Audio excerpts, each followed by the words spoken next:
Krishna. Welcome back to another Bhagavatam Bites. We are trying to make up some readings that we missed. Monday was a full-on Sankirtan book distribution day out in the streets, leading up to Christmas for the Prabhupada Marathon. So if anyone would like to sponsor any Bhagavad Gitas for either the Bhakti Center or Masterless Gifts, you can get in touch with me. Just put a little message below, and we'll be happy to help you out. Otherwise, we are continuing our reading from the Grantaraj Srimad Bhagavatam. Canto 4, Chapter 28, Text 16.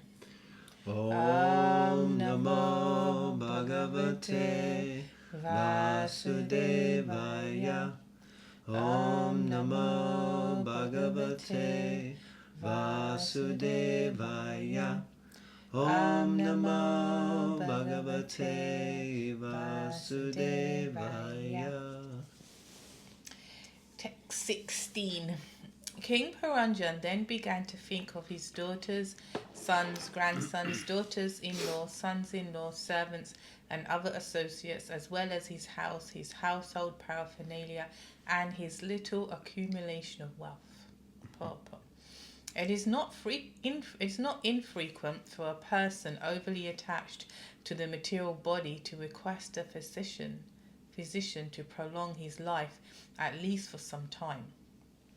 If the so-called scientific physician is able to prolong one's life for a few minutes through the use of oxygen or other medicines, he thinks that he is very successful in his attempts, although ultimately the patient will die.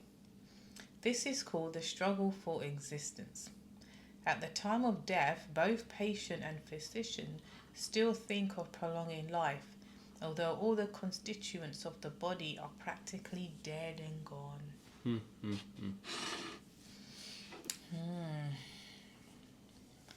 Yes. It's a very intense time. Getting old and then coming to that death's door, basically. And you can practically see it. You can see the doorknob and everything. In fact, there is no doorknob because the door just opens by itself. You know, it's not like your doorknob is where because I make a choice to open it, you know. But let's be honest, 9 times out of 10, we don't, regardless of what we may say. But it's one of those doors that swings open from the inside, if that makes sense. And you're like, okay. You realise I'm the one that's got to walk through that. There may be other people who want to push through that, but it's your turn, you know. No, I'm just saying.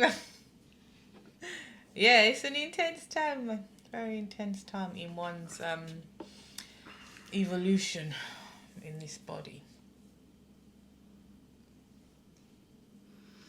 Yeah, I think we mentioned this before. Just sorry, we finished? For now. Yeah, just being confronted by that in different ways, different people at the moment, and interactions, and people who are, as they say, knocking on death's door. And I was speaking to my stepfather this morning, and he, I just mentioned these things, and he said, it's a different perspective when you get older and you interact with older people. And he says you become aware of, he didn't say this, your own mortality, but he said, you become aware that you're basically heading in the same direction, and, and it's not necessarily a pretty sight. And also there's not always much that you can do, for people who are in that condition, and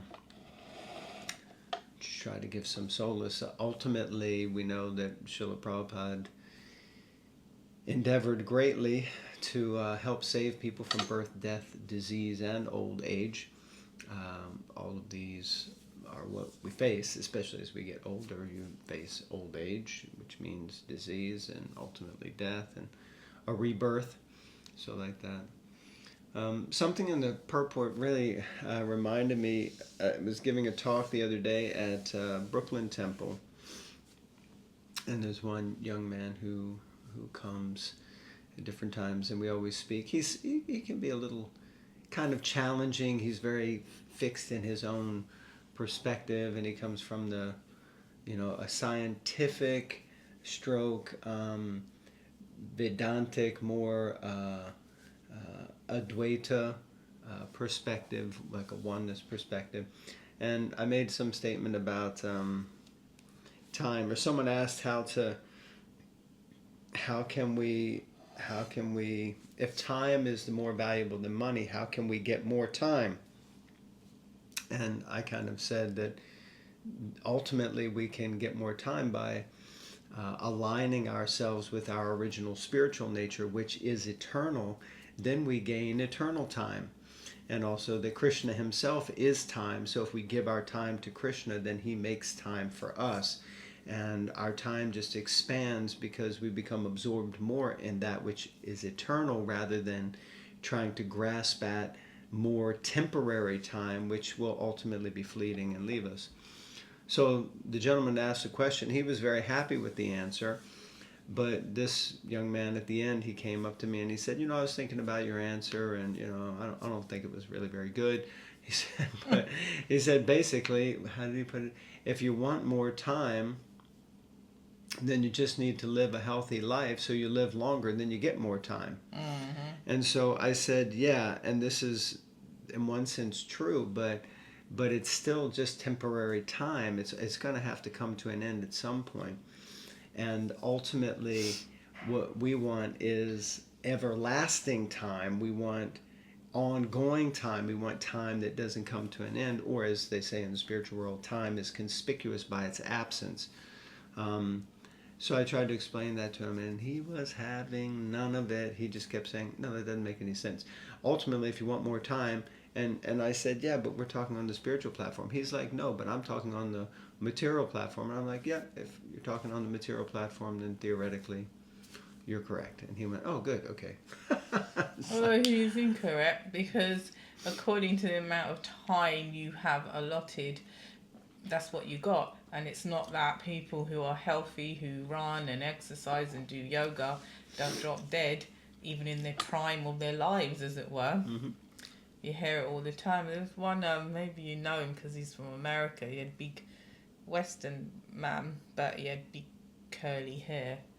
Looked like quite a character, but he's a well-known 70s and 80s keep fit man. I reckon your mum. Richard Simmons. It might. I thought that was someone in the band. Oh, that's Gene Simmons. Oh Lord. He's still alive, believe it or not. Life he's led. Yeah. See, there you go. Okay, there you go. That's a lecture in itself, isn't it?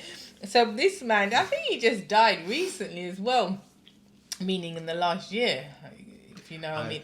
And he died, and he was still very healthy and doing all this stuff and promoting all this stuff. He must have been in his 70s or 80s. No, but he was very healthy. He was deemed and not overweight and and it was something very silly that how he died, if that makes sense, like tripped over or something like that. And well, yeah. And it was like, or whatever. Maybe it wasn't even that. The point is, it's not that argument was weak. It's like, because then you have to bring in karma and the amount of time you have, and it really is irrelevant. Yes, of course you can enhance the quality of your life, and don't drink yourself into a grave, even if you do drugs and blah blah blah. But, I mean, all that is even like you just mentioned, Gene Simmons. I mean, these guys were partying in so many ways for so many years. They're different. Mick Jagger's, Keith Richards. I mean, these guys have embalmed themselves. And everything. Yeah, it's nothing that will determine that you get a longer amount of time here. And that's what's being said. I mean, plus, not to mention what you do with your time, and also the quality of that time, in the sense that, I'm spending it fretting or worrying or suffering. Like here, in the purport, Prabhupada says, if you get a little bit of oxygen or other medicines, then you think you're very successful at keeping someone alive. It means I'm on this. So meanwhile, the body is just laying there. The person is not really living. They're just, heart is still beating, brain is still functioning. And we think, it's great. We're keeping someone alive. They get another. Now, of course, having said all this, when we, you, me, us, come to that point, we may think, oh, just a few more minutes, Are we really going to be like ready to go? Like, yeah, please open the door. Just drag me right through. We have to see, because it's one thing to espouse philosophy, hypothetically, when you're younger and healthier, than when you get older and you're like, But we see fixed up devotees, especially, they're in a space of they're just hearing Bhagavatam. I was just chatting with someone who just lost their parent recently, and they said, the final breath was a chanting of the holy name, and they were continuing to chant and read and hear up until their last moment. And you think, well, there you go. That's a perfected life according to the scripture. Okay, let's read one more. Yes, please. Okay. Time waits for no one. Text 17. King Puranjan was overly attached to his family and the conceptions of I and mine. Because he was overly attracted to his wife, he was already quite poverty-stricken. At the time of separation, he became very sorry. Purport. It is clear in this verse that at the time of death, thoughts of material enjoyment do not go away. This indicates that the living entity, the soul, is carried by the subtle body, mind, intelligence, and ego. Due to false ego, the living entity still wants to enjoy the material world, and for want of material enjoyment, he becomes sorry or sad. He still makes intellectual plans to further his existence, and therefore, although he gives up the gross body, he is carried by the subtle body to another gross body. The transmigration of the subtle body is never visible to material eyes. Therefore, when one gives up the gross body, we think that he is finished. Plans for material enjoyment are made by the subtle body, and the gross body is the instrument for enjoying these plans. Thus, the gross body can be compared to the wife, for the wife is the agent for all kinds of sense gratification. Because of long association with the gross body, the living entity becomes very sad to be separated from it. The mental activity of the living entity obliges him to accept another gross body and continue his material existence. Just reading this, I'm thinking, man, if they would have taught me this in 3rd grade, if this would have been, a topic for enlightenment, like you have social studies, you have math, you have English, and whatever, all the other topics, home economics, and shop, and gym, and there should be shop. Yeah, didn't you have to take a class where you learned how to make things out of wood and different stuff like that? No? Oh, okay, yeah. Okay, what was it called in England? I can't remember. Exactly. So anyway, old age. The point being, now you made I completely. Oh, well, there you go. There you go. Isn't that unusual that happens? You were saying you wish there'd been a department. Yeah, so the department called the Department for Enlightenment, So where, you're taught about things like the 3 modes of material nature. You're taught about the threefold miseries of the material world. You're taught about principles of karma. You're taught about that attachment to the body and how the body is actually just a temporary machine. No problem, we have to engage it in service while we're here. This is the kind of knowledge that one needs to override and engage all other knowledge, So no problem, you still need to act and function in the material world, but we see here that we become overly attached to the material body. Also, that we have a subtle body. Like, all this was brand new news to me at the age of 25, 26, when I joined and started reading Prabhupada's books, it's like, what? You know, so now even, God, so many years later, it still isn't vegan. It still isn't realized knowledge, you know. It's like, it's even though we have the knowledge, so what to speak of if we had it when we were younger, maybe, you know, there'd be some hope. We would be like, oh, I know this. So God bless those children who are able to get this knowledge at a young age and function on that platform. Yeah, it's very proud, but if you read his room conversations or when he's talking to him, he always says, where's this department for the soul, isn't it? He's when he goes to universities, when he was in Russia, he was saying, even in America and anywhere. MIT. Boston. Yeah, and he was like, well, where's the department for the soul? And yeah, it's interesting. Well, it says the department to teach us what is the difference between a living body and a dead body. Yeah. Mm-hmm. But it's interesting that because people deal with so much by the time when you go to secondary school and all the hormones and all this and that, and I don't think any government would want their citizens to be taught this, because to them it's a certain level of mind control where they're not in control.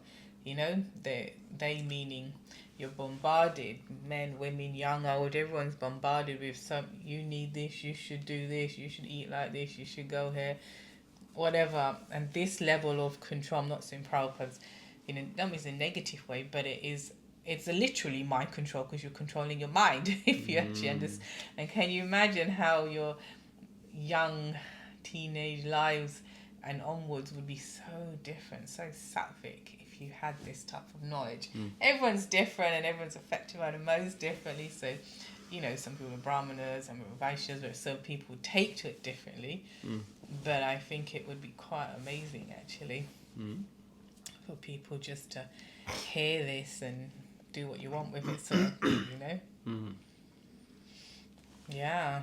All right, next paragraph of this purport. The Sanskrit word Shri means expansion. Through the wife, one expands his various objects of attraction, sons, daughters, grandsons, and so on. Attachment to family members becomes very prominent at the time of death.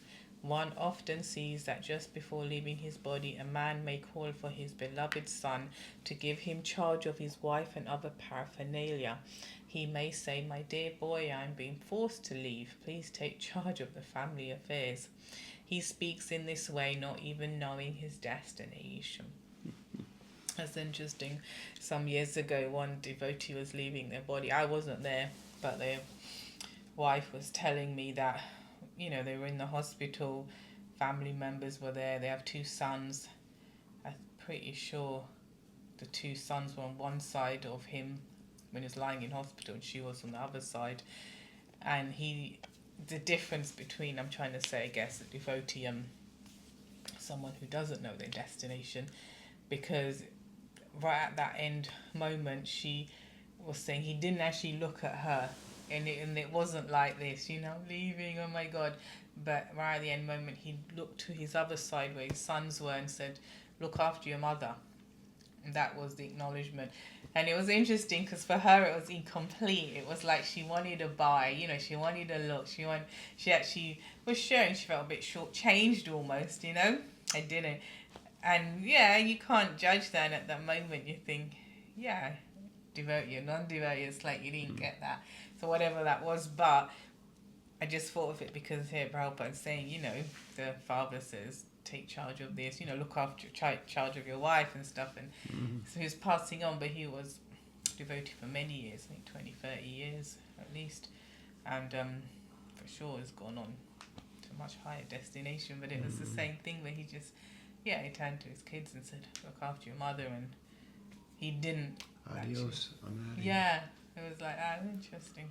Yeah, and that attachment is very strong. And it's interesting because the analogy is that the material body is compared to the attachment that one has for the wife.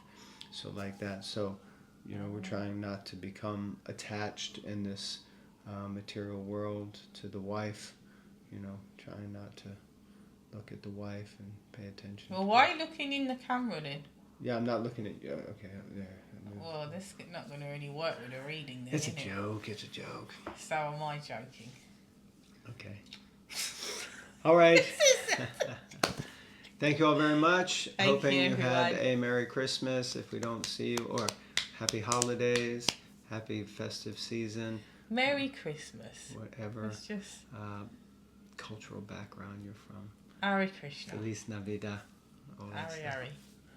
Haribo. Haribo.